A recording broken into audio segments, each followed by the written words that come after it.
अस्सलाम वालेकुम दोस्तों, हर पल जिए ड्रामे सांवल यार पिया जी अपडेट सां हाज़िर थी चुका आहियूं दोस्तों। इन खां पहिरीं असांजे चैनल ते न्यू आहे तो सब्सक्राइब करे हाल ते क्लिक कंदा दोस्तों। तो बिना देर वञो त पंहिंजी अपडेट जी तरफ़ तव्हांखे इंतज़ारु कोन था करायूं।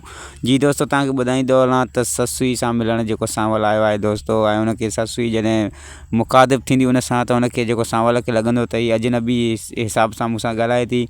ऐं सांवल हुनखे चवंदो त तुंहिंजे मन लफ़्ज़नि ॻाल्हाइण में ईअं थो लॻे त असां हिक ॿिए खे कॾहिं ॾिठो ई न आहे, असां हिक ॿिए खे कॾहिं सुञातो ई न आहे, त तूं माना एतिरी माना पंहिंजी ओपरा बि महसूसु थी कराई त मां हितां वञा थो। ऐं ससु हुनखे जेको आहे रोके करे ऐं हुन सां हाल वाल कंदी दोस्तों। ऐं नेक्स्ट एपिसोड में तव्हांखे इहो बि ॾिसण लाइ मिलंदो त पिया जॾहिं कॉलेज पहुचंदी ऐं उहो जॾहिं आलियान खे उते न ॾिसंदी त पंहिंजी दोस्त खां इहो सवालु कंदी त आलियान अञा छो न आयो आहे हिते। त जॾहिं हुनखे पंहिंजी दोस्त जी हुनजी मुंहं मां ॻाल्हि ॿुधंदी पिया जे मां, त उहा ॾाढी ख़ुशि थींदी ऐं चवंदी त तोखे बि माना हुन सां मुहबत आहे, तॾहिं तो इहो सवालु करे ऐं हिमत करे मूंखां पुछियो आहे त जेको आहे त आलियान अञा कॉलेज में छो न आयो आहे।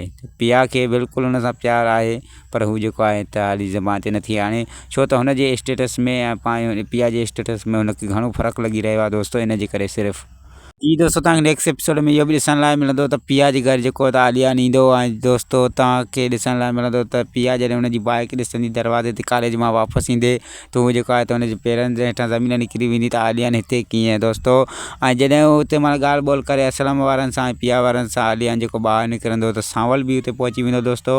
ऐं तव्हांखे वॾी अपडेट ॾींदा हलूं त सांवल खे उहा ॻाल्हि जेका पसंदि न ईंदी ऐं हू हुनखे चवंदो त तव्हां माना वॾनि माण्हुनि जो कहिड़ो कमु जेको ग़रीबनि जी गलियुनि में अची माना आवारा गर्दी करे ऐं हिते माना पंहिंजो लुत्फ़ु था हासिलु कयो। त हुन ते माना जेको आहे त आलियान खे बि इहा ॻाल्हि माना पसंदि न ईंदी दोस्तों। ऐं सांवल खे चवंदो त तव्हां हितां जो माना दादा आहियो, गुंडा आहियो या कुझु बि आहियो जो असां माना तव्हां खां इजाज़त वठी करे ऐं पोइ हिन ॻोठ में दाख़िलु थियूं या ग़रीबनि जी गलियुनि में अचूं। ऐं सांवल बि जेको आहे त हुनखे सुठी छंड ॾींदो। ऐं दोस्तों तव्हांखे नेक्स्ट एपिसोड मिस न आहे करिणो, ज़बरदस्त थियण वारो आहे दोस्तों। त वरी मिलंदासीं तव्हां सां कंहिं न्यू वीडियो जी अपडेट सां गॾु। ख़ुदा हाफ़िज़ दोस्तों, दुआनि में यादि।